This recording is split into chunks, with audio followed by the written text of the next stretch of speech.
அண்மை செய்தி தமிழ்நாடு தலைமைச் செயலாளர் மாற்றம் செய்யப்பட்டதற்கு முதல்வர் மு.க.ஸ்டாலின் கண்டனம் தெரிவித்திருக்கிறார். விவரங்களை எமது செய்தியாளர் நந்தினி விவரிக்க கேட்கலாம். வணக்கம் நந்தினி. முதல்வர் மு.க.ஸ்டாலின் கண்டன செய்தியில் என்னென்ன விஷயங்கள் எல்லாம் குறிப்பிட்டிருக்கிறார்? வணக்கம்.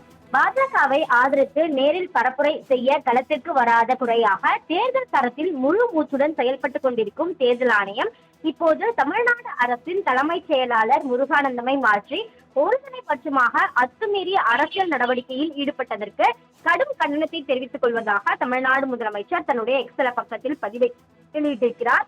நியாயமான சுதந்திரமான தேர்தலை நடத்த வேண்டிய தேர்தல் ஆணையம் பாஜக ஆட்சியில் அக்கட்சியின் கட்டளைகளை நிறைவேற்றி வருவது வெட்கக்கேடானது என குறிப்பிட்டுள்ள அவர், அரசியல் சட்டம் தேர்தல் ஆணையத்திற்கு தந்துள்ள பாதுகாப்பு பாஜகவிற்கு தேர்தல் வேலை பார்ப்பதற்கு அல்ல, நாட்டை சர்வாதிகார பாதையில் கொண்டு செல்ல துடிக்கும் பாஜக ஆட்சியில் ஆதிக்க மனப்பான்மையுடன் பணியாற்றும் தேர்தல் ஆணையம் இதனை உணராமல் இருப்பது ஆணையத்தின் கண்ணியத்தை கடைத்தெருவில் கொண்டு வந்து நிறுத்தியிருப்பதாகவும் தெரிவித்திருக்கிறார். பாஜக ஆளும் அசாம் மாநிலத்தில் தேர்தல் நடக்கிறது. அங்கு டிஜிபி தலைமைச் செயலாளர் மாற்றவில்லை.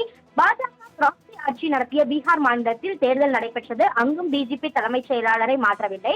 தமிழ்நாட்டில் மட்டும் தலைமைச் செயலாளர், டிஜிபி ஆகியோர் தேர்தல் ஆணையத்தின் கண்ணை உறுத்தி இருக்கிறார்கள். அவர்கள் பாஜகவின் தூண்டுதலில் மாற்றப்பட்டிருப்பதாகவும் அவர் குறிப்பிட்டிருக்கிறார். உச்சநீதிமன்ற தீர்ப்பை மீறி தலைமை தேர்தல் ஆணையரை நானே தேர்வு செய்வேன் என்று புதிய சட்ட திருத்தம் கொண்டு வந்த பிரதமர் அவர்களுக்கோ அல்லது அவர் வழிநடத்தும் மத்திய பாஜக அரசுக்கோ தேர்தல் ஆணையத்தின் புனிதத்தன்மை புரிய போவதில்லை என்பதை தமிழ்நாடு உள்ளிட்ட எதிர்க்கட்சிகள் ஆளும் மாநிலங்களில் மட்டும் தலைமைச் செயலாளர், டிஜிபி ஆகியோர் மாற்ற பாஜக தூண்டிவிடும் காட்டு தடுப்பால் பிரதிபலிப்பதாக குறிப்பிட்டுள்ள முதலமைச்சர், ஜனநாயகத்தின் கடைசி நம்பிக்கையாக இருக்கும் தேர்தல் ஆணையமும் காவிமயமாகி விட்டது என்பதையே இந்த நடவடிக்கை எல்லாம் காட்டுவதாகவும் தெரிவித்திருக்கிறார்.